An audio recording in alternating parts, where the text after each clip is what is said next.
You've already decided, like 3 hours ago you decided, but you're still lying there, replaying the same 5 scenarios, poking holes in every option, asking yourself, but what if, for the 100th time tonight? That's not thinking. That's your brain eating itself. Overthinking isn't a personality trait. It's not who you are. It's actually a habit. And like every habit, it can be broken. And today, I'm going to show you exactly how to do it in 5 steps that actually work in real life. Not therapy speak, not just think positive. Stuff that actually interrupts the spiral when it's happening. But here's the thing most people don't realize, and this is important. The problem isn't that you think too much. It's what your brain is doing when it thinks too much. Once you understand that, everything changes. Let's get into it. Why your brain overthinks. Okay, quick science moment, and I promise I'll keep it simple.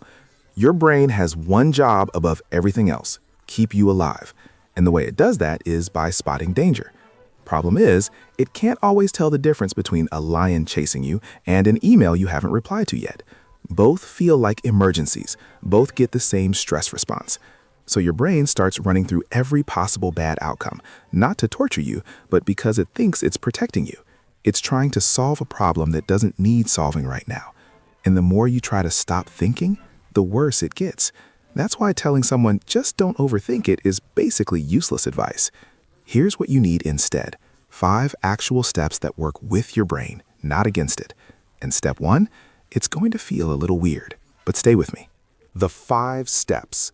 Name the spiral. The moment you catch yourself spiraling, just say it out loud or write it down. I'm overthinking right now. That's it. No judgment, no trying to fix it, just name it. Here's why this works. There's a process called affect labeling and control from the panic center. Think of it like this. The spiral is a fire. Most people try to blow it out with more thoughts, more analysis, more what-ifs. That just gives it more oxygen. Naming it, that's grabbing the fire extinguisher. It sounds too simple. It almost feels embarrassing. But the people who do this consistently, they're way harder to knock off balance. And once you've named it, then comes step 2, which is where things get really interesting. Ask the 2-minute question. You've named the spiral. Now here's the question you ask yourself. Will this matter in 2 years? Not 2 months, 2 years. Most of the stuff we overthink, in 2 years, we won't even remember we were worried about it. The awkward thing you said at a party, whether you came across as too eager in that message, whether you made the right choice at the restaurant, completely irrelevant. But sometimes the answer is yes. It might actually matter. Maybe it's a big career decision, a relationship crossroads, something that genuinely has long-term weight. If the answer is yes, then great. It deserves your attention. Schedule time to think about it deliberately. We'll talk about that more in step 4. If the answer is no, and honestly, it's no like 80% of the time, you just gave yourself permission to let it go. Simple filter, massive relief. But here's where most people still get stuck, because even after all that, the thoughts come back. That's where step 3 comes in, and it's honestly the one nobody talks about. Move your body. Right now. I know, you've heard exercise is good for you 1,000 times, but I'm not talking about hitting the gym. I'm talking about 90 seconds of movement. Any movement.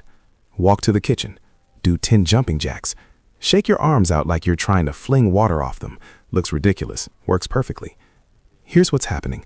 Overthinking keeps stress hormones like cortisol locked in your body. Your brain fired up the emergency system, but you never physically ran from the lion. So all that energy is just sitting there, feeding the spiral. Movement flushes it out, literally. And the thing is, you can't really overthink in the middle of movement. Your attention has to go somewhere, and if you put it on your body, the mental spiral loses its grip. 90 seconds, that's all it takes to interrupt the cycle. Then, once you're back, and your nervous system has chilled out a little, step 4 is where you actually tackle the stuff that needs tackling. Step 4. Schedule your worry. This one sounds insane, but it's backed by real research. Pick a time every day, maybe 15 or 20 minutes, and call it your worry window. When an anxious thought shows up outside that window, you don't engage with it. You just say, "Not now, I'll think about you at 6." And then at 6, you actually sit down, open a notebook and work through the worry deliberately.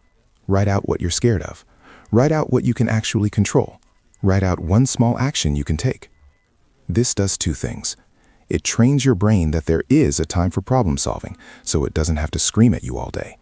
And it separates productive thinking, which is good, from rumination, which is the spiral that goes nowhere. Most people never separate those two things.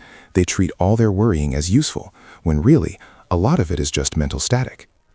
The worry window clears the static. And once you've got that structure working for you, step 5 is the one that locks it all in. It's the long game, and it's what makes this stick permanently. Step 5. Shrink the decision, not the problem.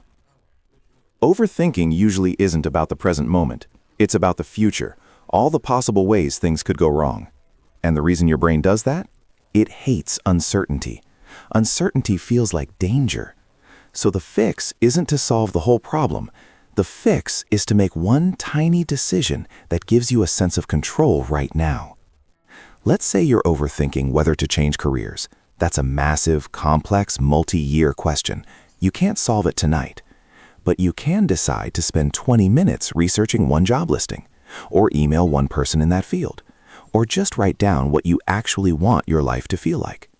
One small, concrete action. That's it.